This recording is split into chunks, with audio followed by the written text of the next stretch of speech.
Yo, what's good, everybody? It's your boy King Leo here, and today we're doing the first video on the channel. I'm excited, man. I've been wanting to do this for a long time, and this channel is gonna be pretty much prioritizing scouting, whether it be NFL players, college players, even maybe to the extent of high school players. We'll see where it goes. But today we got our first player that we're gonna dive into and really go in depth about is Trey Hendrickson of the Cincinnati Bengals. That was requested by my boy Corey Reedy. Shout out to you, my guy. And the game that we're watching today is week one of this past season against the Minnesota Vikings. Now, I'm not going to break down every single play of the whole game, but I watched the game film and I picked out a few plays to show what he can and what he can't do. Now, I'm going to watch 5 games on Trey Hendrickson. I think I'm going to do a separate video for each game, and then I'm going to probably do like a summary video. But this is week one against Minnesota. Like I said, I picked a couple clips to really show what he can and can't do. So this is probably the most impressive play of this game that I've seen him have. This is a passing down. This is him on the right side of the defense. He pretty much plays defensive end. He will bump in sometimes. He'll even play like a 3-4 stand-up role, but he's pretty much hand in the dirt, 4-3 defensive end. So we'll see here on this play. He's really a speed guy, but and he doesn't really have a lot of raw strength in his hands and just in general. But one thing that Trey Hendrickson can do is that he can turn speed into power. As we go back here and look at this play, he has a great get off. Look how far up the field he is already compared to his other guys. But going back some more. Look at the leverage. He's low. He has a good drive going, and he just bull rushes through this tackle here, and he fights through the double team. He draws a holding penalty. Watch this again. Like I said, look what he does at this tackle. Just boom, big stick there. And offensive tackles, they do not like that when a guy's going to come at them like that. Trey Hendrickson, he definitely has a nasty tenacity to him, which we like, and he draws a holding penalty there. Let's see, let's get into the next play. Okay. All right, next play. This is him here, same position. This is another passing down, I believe. Okay, and right here on this play, when a lot of defensive ends or defensive linemen do this bull rush move that he shows right here, they usually stop and pause right here. If they don't win that initial bull rush and just put the offensive tackle and the quarterback slap, they'll sit right here and play patty cake. But notice how Trey, he kind of just keeps wrestling and fighting, and this play shows his high motor that he has and drive to get the quarterback. Look at him still wrestling to fight and get part of that sack. See if we play that one more time at full speed. Look at him just fighting. He was getting held too. All right, next play. This is him. Again, this time he's in, like I said, he's in a stand-up role. It's still a 4-3 set, but this time he doesn't have his hand in the dirt and he's standing up, coming off the edge. And look, like I said, the thing about Trey Hendrickson that I really love is how fast he gets off the ball. So this ball is snapped, and you see he's already in motion to get to the quarterback versus, everybody else there. This tackle actually did a good job getting out, but clicking the wrong play button. But look at this. A great outside to inside move here. It's a little jab / Euro step for my basketball guys. But in this game, Trey, he's I wouldn't say that from what I've seen in week one that he has a lot of refined pass rush moves, like being technical with his hands and everything.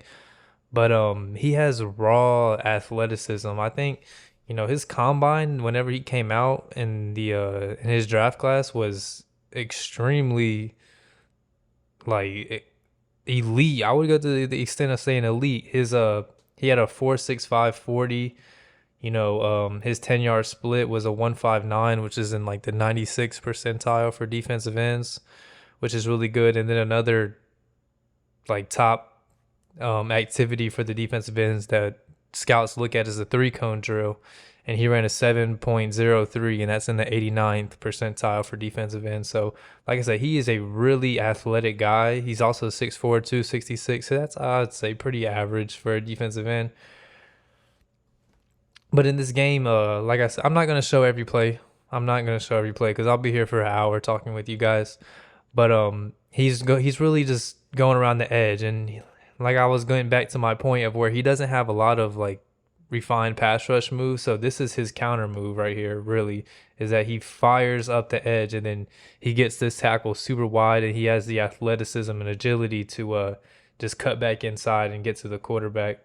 Did he get to the quarterback here? I think he drew a holding penalty, as you see the ref throw there. But it's just boom, inside. It's a great move. Let's get to the next play here. Let's back this up. So this is him right here. Back this up some more. So let's watch this play and see what happens here. Just a great club and rip move. We're seeing the same thing over and over on the film here. And the passing downs is his get off. Like, I mean, he just gets off the ball. That's an uncoachable trait to have. Like, he is firing off the ball. He is determined to get to the quarterback. And you see, he just club, rip through. When you're that quick, the tackle has no chance to get out that wide. And that's also what sets up that jab outside to inside. That's what fears the tackle. So it's like, how do I get to the edge without giving up the inside? And that's what a tackle has to face with him, and he does a good job affecting the play here. Let's get into the next play. Okay, so here he is in a 3-4 type look, and he's bumped inside. It's not really a 3-4, but he's inside here. He has the outside linebacker next to him. And on this play, he keeps his gap containment. It's a stretch play going away from his side, so he just has the backside for the cutback lane. And that's what he does. He rides the tackle all the way through the play. He might give up some ground here, but it's not enough to make a huge difference on the play. But when Dalvin Cook hits this cutback lane, Trey Hendrickson has enough control of this offensive tackle to keep this hole clogged up, and that's what happens, is that he runs right into the offensive tackle. To get to the next play.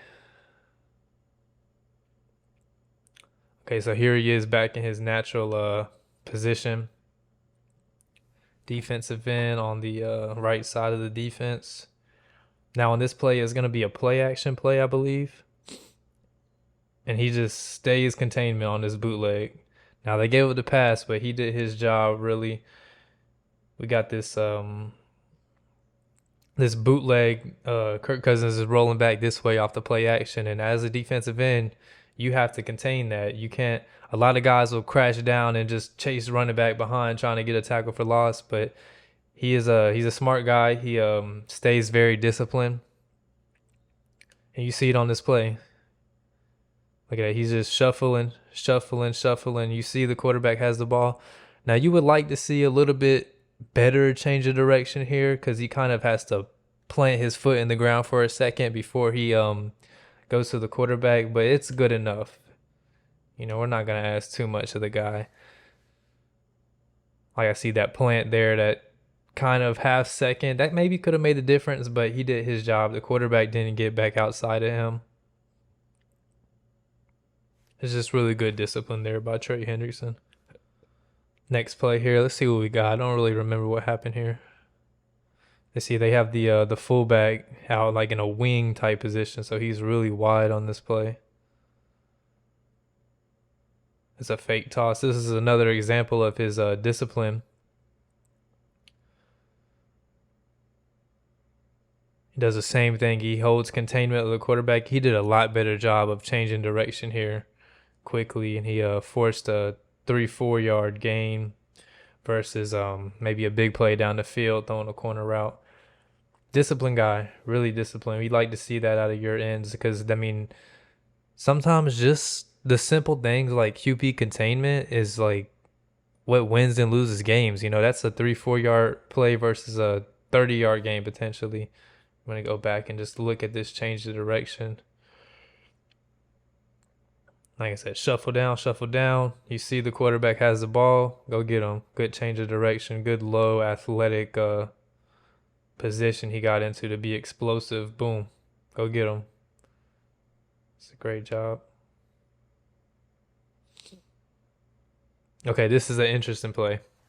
So, on this play, the Vikings are in the red zone. I believe this was third down. Not entirely sure, but this is Trey Hendrickson out here, believe it or not, in the slot-like position. He's covering a tight end, and it is man-to-man coverage. So he's covering a tight end man-to-man. You cannot ask a lot of defensive ends in the league to go out and cover a tight end in the slot, whether it be in the slot, outside, whatever. There's not many defensive ends are covering tight ends in the league, but that speaks volumes to what Cincinnati thinks about his athletic ability. And we'll even look at the technique on this play, like good side lateral movement to mirror the pass catcher. That's what you look for. Hands on, and then run with them. Turn and look for the ball. Is that a cornerback out there? Is he a corner? Was he a corner in his day in high school? I might have to look into that. But look at that. Shuffle, hands on, and he's there. That's very impressive for a defensive end to have that versatility to him. But not all is good. Not all is good. We'll get into some of the negative things that we've seen. This is one of the few times in this game that he got bumped down inside instead of being on the edge, and we'll see what happens here when he goes at the guard. So it's a pass rush situation. Still good at getting off the ball. Still great at that. But this is when I was kind of talking about his hands aren't as refined as I think they maybe should be. Shout out to my battery getting low. Let me grab my charger. Go. So this is kind of what I was talking about, of his hands not being as refined as maybe they should be being this deep into the league. But it is what it is, and you're going to see it on this play. He gets into the engagement with the guard here, and he whiffs with his hands. And look at his body. His body is facing the sideline, and he's not attempting a spin move. If you're not attempting a spin move, your body should never be looking like this. It's just him whiffing with his hands. And he gets bullied on this play. He just gets pushed to the ground by the tackle. But he was already out of position before the tackle even came. So his hands just miss. The guard doesn't even really do much. Trey Hendrickson kind of just gets his own self out of position. Watch it one more time. Good get off, and he has no chance. He's out of the play. Let's get to the next play.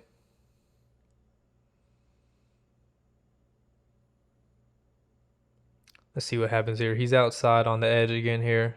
His natural spot.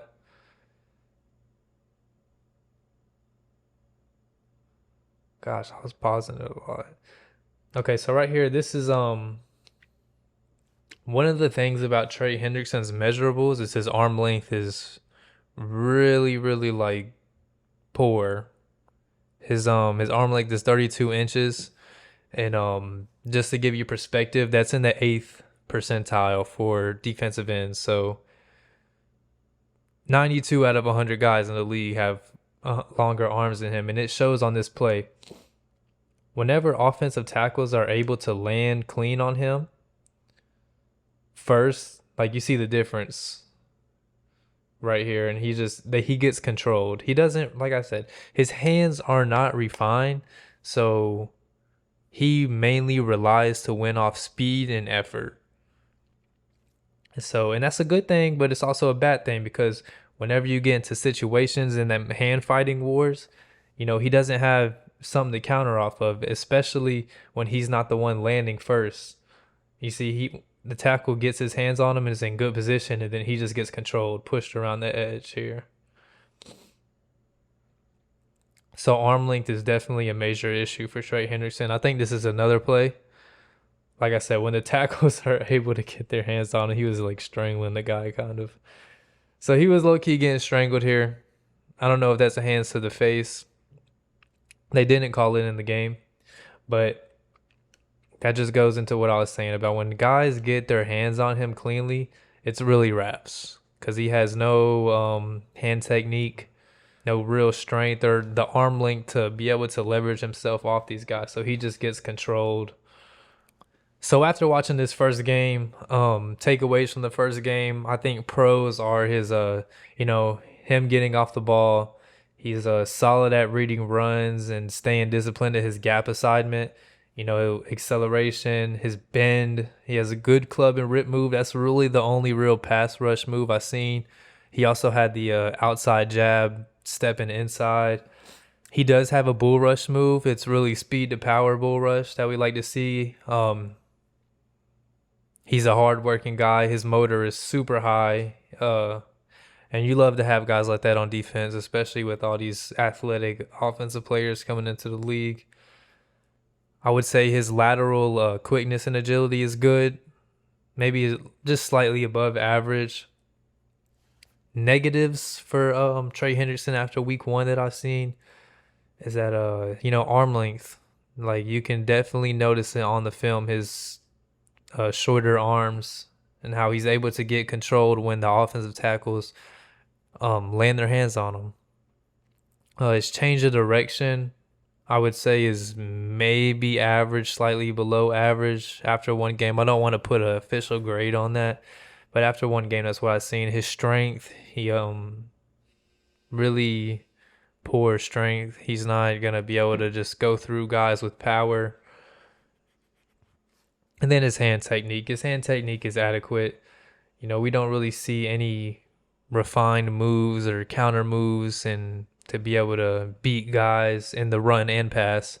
But after one game of watching him, I would say he's a solid player. I'm really impressed with his athletic ability, his mental processing, competitive toughness. I would put a good grade on that as well. He's really competitive. But make sure you guys check in for game 2. Game 2 that we're gonna watch is gonna be week 5 against Green Bay. Hopefully we get some. Was Bakhtiari hurt? I think Bakhtiari was hurt by then, but ready to get into that. So y'all check in. Make sure you guys like, comment, subscribe. Also comment like tips for me because this is my first time doing it, so I'm just kind of winging it, going with the flow. Comment players you guys want to see, whether it be college, NFL, maybe even to the extent of high school if I can get the film. But if you made it this far, thank you guys for watching the video. Hope you guys have a good day. All love. Peace.